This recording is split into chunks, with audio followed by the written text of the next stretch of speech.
قلعہ میو مبارک جنوبی پنجاب کا عظیم تاریخی ورثہ زوال کا شکار۔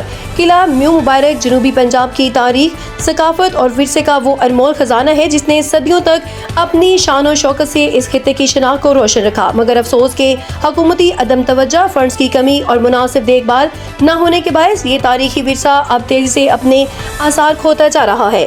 مقامی لوگوں کے مطابق اگر فوری طور پر بحالی کے اقدامات نہ کیے گئے تو آنے والی نسلیں صرف کتابوں میں ہی اس عظیم قلعے کا نام پڑھ سکیں گی۔ رپورٹ آصف علی اکرم، نثار وطن نیوز، رحیم یار خان۔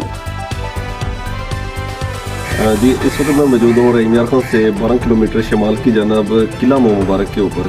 قلعہ میو مبارک ایک تاریخی ورثہ ہے۔ یہ قلعہ ڈسٹرکٹ رحیم یار خان کی تاریخ میں ایک منفرد مقام رکھتا ہے۔ اس قلعے کی دیواریں آج بھی اپنے آنے والوں کو اپنی پرانی تاریخ کے بارے میں آگاہ کرتی ہیں۔ یہاں پر ہمارے ساتھ کچھ شاعری بھی موجود ہیں، مزید ہم اس قلعے کے بارے سے ان سے جانتے ہیں۔ جی بھائی، بتائیے گا کہ یہ قلعہ آپ کب سے دیکھ رہے ہیں؟ بسم اللہ الرحمن الرحیم۔ یہاں پر شیخ حمید الدین حاکم کی مزار ہے، 700 سال ان کا سالانہ عرس ہوتا ہے 12 ربیع الاول میں۔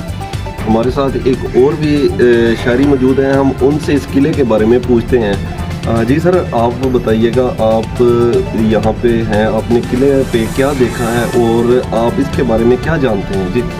جی، میرا نام سید جہانگیر گیلانی ہے اور میں نے جو ہے یہاں پر میں آیا ہوں اور یہاں پر بزرگوں کی جو مزاریں ہیں یہاں پر فاتحہ خوانی کی ہے اور بڑا ہی روحانی سکون حاصل کیا ہے، اور بہت سارے زائرین ہیں جو یہاں پر آتے ہیں اور اپنی جو ہے وہ مرادیں وہ جو ہے لے کے جاتے ہیں۔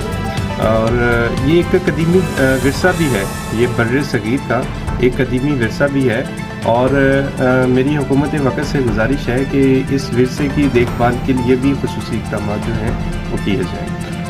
جی بالکل، جیسا کہ ان کا کہنا ہے کہ یہ قلعہ جو ہے وہ برصغیر کا قدیمی ورثہ ہے، اور حکومت وقت کو چاہیے کہ اس قلعے کو، جو اس کی نشانیاں جو ختم ہو رہی ہیں، اس کو محفوظ کیا جائے۔ اگر اس قلعے کو محفوظ کیا جاتا ہے تو یہ ضلع رحیم یار خان میں سیاحت اور ثقافت کو ادا کرنے میں اپنا نمایاں کردار ادا کرے گا۔